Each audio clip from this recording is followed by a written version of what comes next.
అమ్మవారి ముఖాన్ని అష్టమ చంద్రుడితో ఎందుకు పోలుస్తారో మీకు తెలుసా? చంద్రుని యొక్క అష్టమి కళ ఏ తిథిన ఉంటుందో అది అష్టమి తిథి అనబడుతుంది.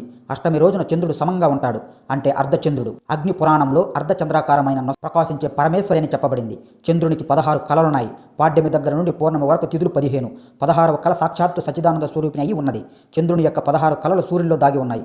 శుద్ధ పాడ్యమి అంటే అమావాస్య తర్వాత పాడ్యమి నుంచి ప్రతిరోజు ఒక కళ సూర్యుని నుండి వచ్చి చంద్రుల్లో ప్రవేశిస్తుంది. ఆ రకంగా 15 కళలు వచ్చి చంద్రుని చేరిన రోజును పూర్ణమి అంటారు. ఆ తరువాత రోజుకు ఒక్కొక్క కళ చంద్రుని నుండి విడిపోయి సూర్యునిలో చేరిపోతుంది. ఈ రకంగా 15 కళలు చంద్రుని వదిలిపోయిన రోజును అమావాస్య అంటారు.